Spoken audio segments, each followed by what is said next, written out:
2024년 12월 23일 아침 묵상 하나님께 드리겠습니다. 찬송가 122장입니다. 찬송가 122장. 잠방 가운 성도여 다이 와서 베들레헴 성 안에 가봅시다. 저 이신 아기를 보고 엎드려 절하세. 엎드려 절하세. 엎드려 절하세. 구주 나셨네. 저 천사여 찬송을 높이 불러서 이광 나 천지에 울리어라. 주 하나님 앞에는 영광을 돌려 엎드려 절하세. 엎드려 절하세. 엎드려 절하세. 구주 나셨네. 이 세상에 주께서 탄생할 때에 참신과 참사람이 되시려고 저 동정여 몸에서 나시었으니 엎드려 세 엎드려 절하세. 엎드려 절하세. 구주 나셨네. 여호와의 말씀이 육신을 입어 날구 주가 되셨도다. 늘 감사 찬송을 주 앞에 드려 엎드려 절하세. 엎드려 절하세. 엎드려 절하세. 구주 나셨네. 아멘. 오늘부터 3일 정도 누가복음을 봅니다. 누가복음 1장 26절에서 38절입니다. 누가복음 1장 26절에서 38절 합독하겠습니다. 여섯째 달에 천사가 가브리엘이 하나님의 보내심을 받아 갈릴리 나사렛이란 동네에 가서 다윗의 자손 요셉이라 하는 사람과 약혼한 처녀에게 이르니 그 처녀의 이름은 마리아라. 그에게 들어가 이르되 은혜를 받은 자여 평안할지어다 주께서 너와 함께 하시도다 하니 처녀가 그 말을 듣고 놀라 이런 인사가 어찌인가 생각하며 천사가 이르되 마리아여 무서워하지 말라. 내가 하나님께 은혜를 입었느니라. 보라 내가 잉타 아들 낳으리니 그 이름을 예수라 하라. 그가 큰 자가 되고 지극히 높으신 이의 아들이라 일컬어질 것이요 주 하나님께서 그 조상 다윗의 왕위를 그에게 주시리니 영원히 야곱의 집을 다스리는 왕 다스리실 것이며 그 나라가 무궁하리라. 마리아가 천사에게 말하되 나는 남자를 알지 못하니 어찌 이 일이 있으리까. 천사가 대답하여 이르되 성령이 내게 임하시고 지극히 높으신 이의 능력이 너를 덮으시리니 이러므로 나실파 거룩한 이는 하나님의 아들이라 일컬어지리라. 보라 내 친족 엘리사벳도 늙어서 아들을 배웠느니라. 원래 임신하지 못한다고 알려진 이가 이미 6달이 되었나니 대저 하나님의 모든 말씀은 능하지 못하심이 없느니라. 마리아가 이르되 주의 여종이오니 말씀대로 내게 이루어지이다 하며 천사가 떠나가니라. 아멘. AI 시대가 도래하면서 우리가 앞으로 종사하고 있는 일자리가 어떤 것이 얼마나 버틸지 이런 생각을 종종 하곤 합니다. 알파고가 세계 바둑을 평정한 지 오래됐습니다. 기계가 인간의 영역을 평정한 날도 머지않았다고 다들 말을 합니다. EBS 다큐 프라임에서 글로벌 인재 전쟁에서 만약 칼 벤츠가 세계 최초 가솔린 자동차 엔진을 발명하지 않았다라면 어땠을까? 또 만약 마틴 쿠퍼가 세계 최초 휴대폰을 발명하지 않았더라면 어땠을까라는 그런 호기심의 질문으로 시작을 합니다. 그러면은 앞서 벤츠나 쿠퍼와 같은 인재들이 과거의 세상의 변화를 주도했다면 다가올 미래의 변화를 주도할 인재의 조건은 무엇일까? 라는 질문으로 시작을 합니다. 그래서 지금은 인재 전쟁 시대라고 할 수 있어요. 인재가 해결책이고 인재가 차이를 만들고 최고의 인재가 승리를 만든다는 것입니다. 하나님께서 하나님의 나라를 이루기 위해 인재를 필요로 합니다. 하나님이 쓰시는 사람, 하나님이 쓰시는 가정, 쓰시는 교회, 쓰시는 기업, 또 쓰시는 나라가 있습니다. 하나님 나라에서 인재는 어떤 사람이 되어야 할까요? 먼저 예수님의 탄생에 쓰임을 받은 사람이 있습니다. 새로운 시대를 만드는 주인공으로 쓰임받은 가장 대표적인 사람으로서 사람이 또 처녀로서 예수님의 성을 성령으로 잉태한 마리아라고 할 수 있습니다. 마리아는 예수님의 탄생이라는 기적 중의 기적을 역사 속에 실현한 기적의 도구로 온전히 쓰임을 받았습니다. 그래서 예수님의 육신의 어머니로서 만세 복이 있다 일컬음을 받은 자가 되었습니다. 세상에서 유일하게 아기 예수님의 탄생부터 십자가의 죽음, 3일 만에 부활, 40일 후의 승천, 그리고 오순절 성령 세례, 이 예수님의 탄생부터 오순절 성령 세례까지 모두 체험하는 영광을 누린 그러한 여인이 되었습니다. 그런데 왜 하나님은 나사렛이란 초라한 동네에 평범하고 소박한 처녀를 선택해서 기적의 도구로 쓰셨는지 오늘 세 가지 관점으로 살펴보면서 우리도 그렇게 주님께 쓰임 받기를 원합니다. 첫 번째는 마리아는 하나님께 은혜를 받고 평생 쓰임을 받았습니다. 예를 들면 아모스나 이런 선지자들, 대부분 우리가 잘 아는 선지자들도 그 어느 기간만 사용받고 그 다음에 어떻게 되는지 잘 모르거든요. 그러나 마리아는 평생을 쓰임 받았습니다. 28절에 보면 은혜 받은 자여. 30절 보십시오. 내가 하나님께 은혜를 입었느니라.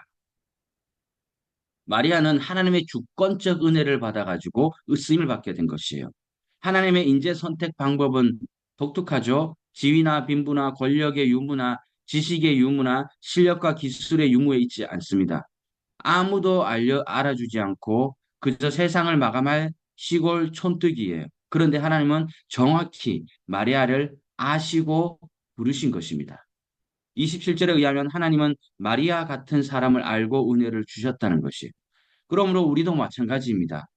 아무도 몰라도 우리 하나님은 우리를 아시고 우리에게 은혜를 베풀어 주셔서 우리를 쓰시고 계신 것입니다. 이 은혜를 받으니까 마리아가 자신을 어떻게 생각합니까? 38절에 주의 여종이라고 말씀합니다. 또 뒤에 48절에서는 자신을 또 비천하다고 합니다. 그러니까 무엇이냐? 주님의 은혜를 받으면요, 겸손해져요. 내가 낸데 이런 사람, 제가 제일 싫어하는 사람이지만은 이렇게 되지 않아요. 말 한마디라도. 자신은 아무것도 아니라고 생각하는 사람이에요. 사도 바울은 은혜 받기 전에는 교만했습니다. 세상의 의로움과 강함으로 산 사람이었어요. 그러나 은혜를 받으니까 죄인 중에 괴수라고 하잖아요. 자신의 모든 것을 배설물로 여겨요. 하나님의 은혜 아니면 아무것도 할 수 없다고 고백을 할 수 있습니다. 하나님은 이런 사람을 사용하세요. 무엇이 조금 있다고 별로 있지도 않으면서 있다고 우쭐거리면서 잘난 체하고 뻐기는 그런 인간은 절대 쓰지 않습니다. 그래 네가 말로 그렇게 내뱉었지. 잘 나가다가도 쓰러질 수 있어요. 약한 자에게 하나님의 능력이 나타납니다. 아무리 있다 해도 원래 있는 사람은 더 조용하잖아. 아무리 있다 해도 하나님 앞에서 진심으로 나는 아무것도 아닙니다라고 고백하는 사람을 하나님은 평생을 쓰신다는 단기간이 아니라 하나님은 모세가 애굽의 모든 학문을 배우고 왕자의 권력을 가지고 있는 40세에 글을 쓰시지 않았어요. 광야에서 길을 다 40년 동안 힘을 빼고 자신의 힘으로 아무것도 할 수 없다고 할 때에 겸손해졌을 때 80세의 모세를 사용하셨습니다. 하나님의 인재 사용 방법을 성경은 무엇이라고 말씀하고 있습니까? 고린도전서 1장 27, 구절을 조금 읽어보면 하나님께서 세상에 미련한 것들을 택하사 지혜 있는 자들을 부끄럽게 하시려고 세상에 약한 것들을 택하사 강한 것들을 부끄럽게 하려 하시며 하나님께서 세상에 천한 것들과 멸시받는 것들과 없는 것들을 택하사 있는 것들을 폐하려 하시나니 이는 아무 육체라도 하나님 앞에서 자랑하지 못하게 하려 하심이라 말씀하고 있다는 것입니다. 하나님은 마리아처럼 은혜 받아 겸손해진 사람을 사용하십니다. 내가 낸데 하는 사람을 쓰지 않습니다. 베드로전서 5장 5절 하나님은 교만한 자를 대적하시되 겸손한 자들에게 은혜를 주시느니라 말씀하십니다. 모든 재능은요, 나의 재능, 내가 뭐 있든 없든 뭐 이런 자랑 이런 것들이 있잖아요. 그렇지만 나의 모든 재능은 겸손의 바구니에 담길 때에 가치 있게 쓰임을 받게 되는 것이에요. 하나님께 쓰임 받는 것이야말로 인생에 있어서 가장 행복한 것인 줄로 믿습니다. 두 번째, 마리아는 믿음으로 쓰임을 받았습니다. 31절에 천사 마리아에게 잉태하여 아들을 낳을 것이고 그 이름을 예수라 하라고 합니다. 그래서 32절에서 인간의 아들이 아니라 하나님의 아들이라고 합니다. 당시 결혼하지 않는 처녀가 아이를 낳으면 사형을 당한 것 알고 있잖아요. 정혼한 상태에서 아이를 갖는 것은 간음죄에 해당되고 돌에 맞아 죽었습니다. 얼마나 두렵고 불안했겠습니까? 그래서 34절에서는 마리아는 나는 남자를 알지 못하니 어찌 이 일이 있으리까 하고 천사에게 질문한. 그러니까 마리아가 굉장히 현명한 거예요. 그냥 무작정 믿는 것도 무작정이란 말은 좀 그렇지만 그냥 믿는 것도 중요하지만은 제대로 알고 믿으니까 합리적으로 이렇게 딱 균형 있게 믿으니까 이게 자기가 확실하게 나중에 믿음으로 표출되는 거죠, 그게. 이때 천사가 임신한 것은 성령으로 잉태된 것이라고 합니다. 믿을 수 없을 것 같으니까 늙어서 아이를 가진 친척을 예로 이렇게 설명해 주지만 요셉과 동침하지 않은 자신과는 다른 거잖아요. 막 나이 조금 들어가지고 안 되다가 되는 거하고 지금 이렇게 동침하지 않았는데 되는 거하고는 입장이 다르잖아요. 어쩌면 받아들인 것 자체가 죽음과 같은 것이에요. 이때 천사가 다시 말씀합니다. 37절 하나님의 모든 말씀을 능하지 못하심이 없느니라. 야, 대단하죠. 마가복음 뒤에 가면 이런 게 있잖아. 할 수 있거니 무슨 말이냐. 할 수 있으면 주님 그 전에 이래. 할 수 있으면 해주시고 아니면 말아주세요. 이렇게 얘기하니까 할 수 있으면 해달라는 무슨 말이냐. 믿는 자에게 능치 못할 리 없다. 그게 마가복음에서 얘기하는 거잖아. 근데 여기서는 마리아는 아니에요. 하나님의 모든 말씀은 능하지 못하심이 없는 하나님은 모든 것을 할 수 있습니다. 이렇게 딱 고백을 의심하고 하는 게 아니라 바로 고백을 하죠. 이때 마리아가 어떻게 받아들입니까? 38절에 보면 주의 여종이여니 말씀대로 이루어진 것, 그것을 받아들인 것, 그것이 믿음. 그래서 지금 두 번째는 마리아의 믿음이 대단한 것이고 믿음은 그 두려움과 불안함을 극복하는 것입니다. 하나님의 일을 하는데 두려움이 없는 것이 아니잖아요. 그러나 그 두려움을 넘어서는 믿음이 있어야 합니다. 은혜를 받으면서 두려움을 넘어서는 믿음이 생기는 것이에요.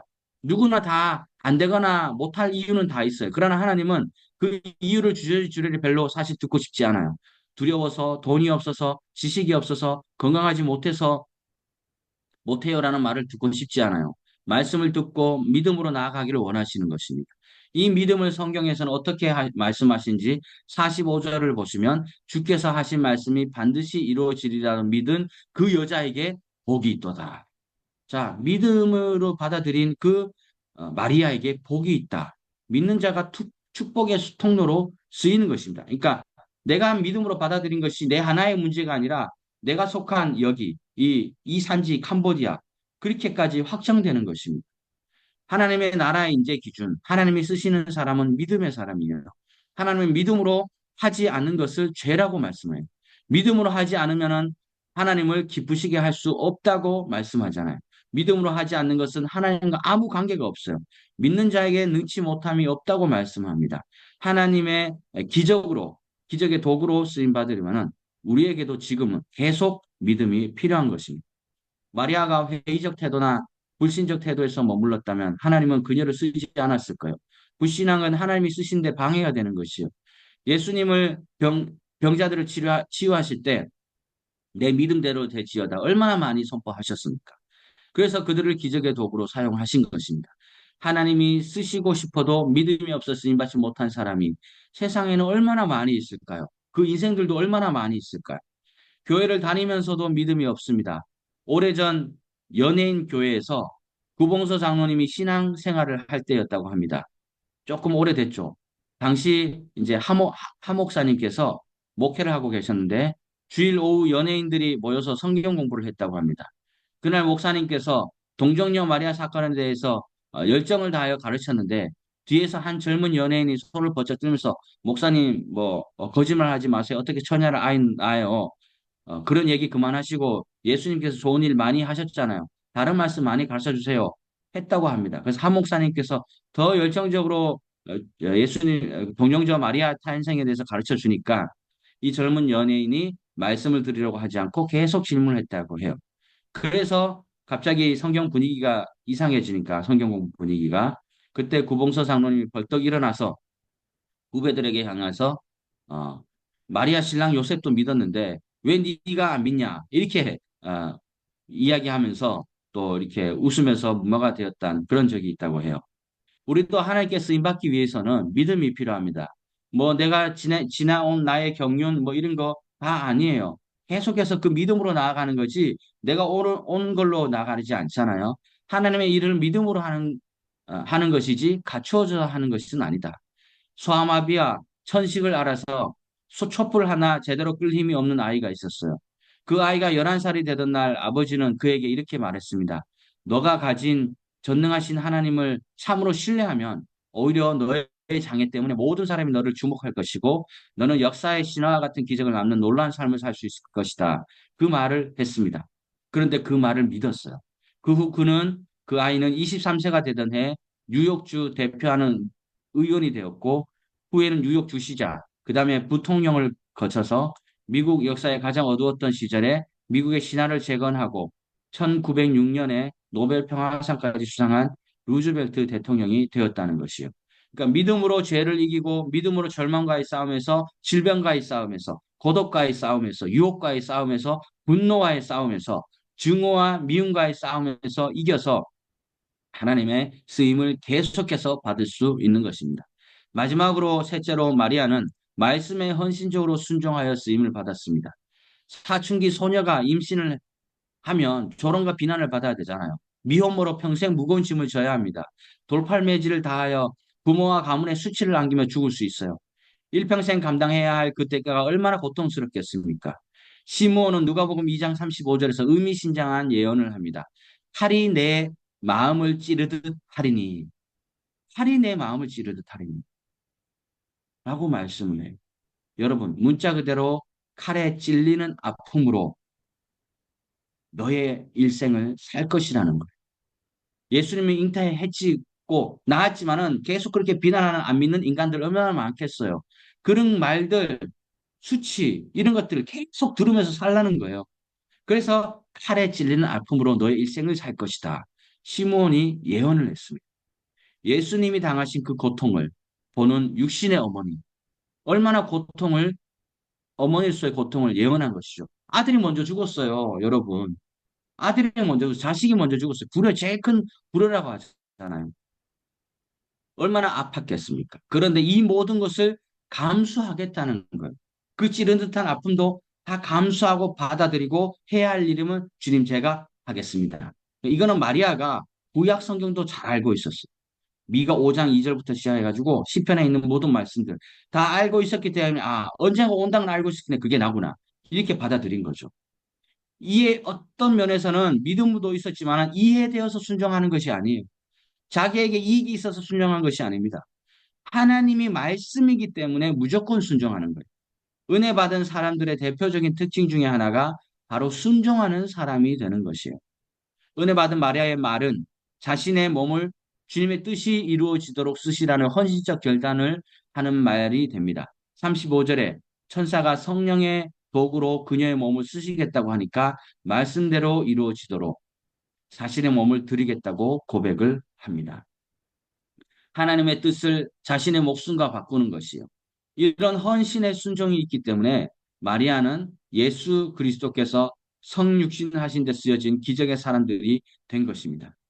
우리도 주님을 위해 쓰임 받는 데는 헌신적 순종이 있어야 합니다. 이 헌신적 순종에는 대가를 지불해야 해요. 처녀가 임신을 하면 비난을 받아야 합니다. 비난을 감수하는 순종이에요. 처녀가 임신을 하면 죽임을 당할 수 있습니다. 목숨을 담보로 하는 헌신이 요구되는 순종입니다. 이런 순종의 자질이 쓰임받을 수 있었던 자질이 되는 것입니다. 앤드루 머레이라는 이 신학자는 반항은 죄인의 체질이다. 그러나 순종은 고된 학습이다. 라고 말을 했어요. 우리가 힘이 부족하여 하나님의 뜻을 이루어 드리지 못하는 것이 아니에요. 순종하지 못하기 때문입니다. 순종하면 오병이의 기적이 일어납니다. 홍해가 갈라집니다. 여리고가 무너집니다. 처녀 마리아의 몸에서 메시아가 탄생합니다. 하나님의 나라는 순종으로 이루어지는 나라입니다.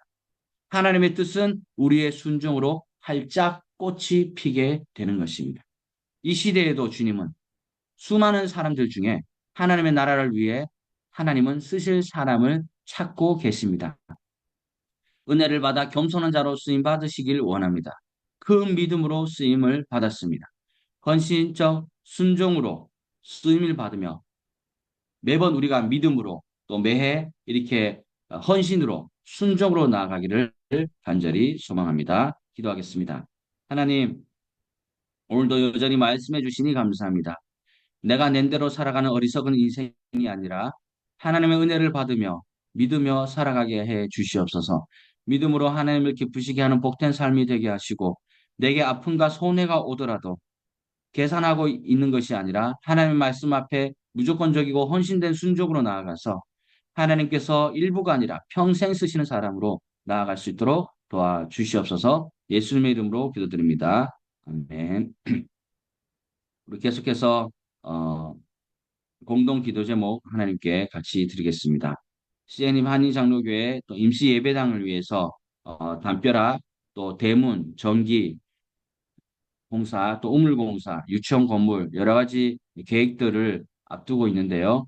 설계도를 비롯해서 필요한 재정이 온전히 채워질 수 있도록 또 김열반 목사님 연못말교회 1월부터 건축 시작 예정인데 재정 확보와 또 건축이 순조롭게 이루어질 수 있도록 또 황현철 목사님 푸른꼬람 선악교회 신축 중입니다. 기초공사 이미 끝냈고 3차 타설까지 마치고 또 어제 보니까 거기에서 이렇게 옆에 벽을 치고 2층 거기에서 예배를 드린 것 같더라고요.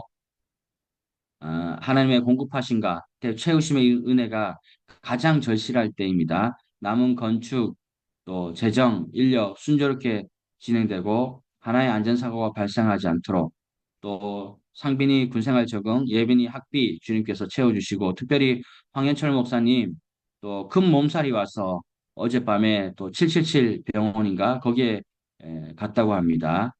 힘든 중에 있는데 음, 건물 철거부터 시작하면 건축을 시작한 지 한 달 정도가 되었습니다. 여러 신경 쓰실 일이 많고 앞으로도 많을 것인데 깨끗이 나아서 다시 밝은 모습으로 주어진 사명 잘 감당할 수 있도록 기도해 주시고 임창욱 목사님, 정윤 선교사님 안식월 잘 준비하고 심과 또 이기 사역 건축을 계획하는 시간 되도록 사빈 선생님 신학교 학업 또 리오 박연 선생님 본인 신고와 진로 또 싱글 선교사님들의 믿음의 가정 또 사역을 방향을 위해 기도하는 이응석 목사님과 또 저의 인도하심을 위해서 기도해 주시고 또 이제 연말로 접어들었습니다. 2024년을 잘 마무리하고 또 2025년을 새롭게 맞이하며 정돈하는 이 남은 또 10일 가까이 되는 시간이 될 수 있도록 또 선교사님들의 건강, 사역지, 가정, 자녀 아름답게 세워지고 바른 선교 감당하도록 또 이 나라 이 민족을 위해서 한국교회와 또 선교지 교회가 동반 선정할 수 있도록 우리 기도로 함께 기도하시고 제가 마무리하겠습니다.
사랑의 하나님, 또 이번 한 주간도 첫 월요일을 말씀과 기도로 시작하게 해주심을 감사합니다.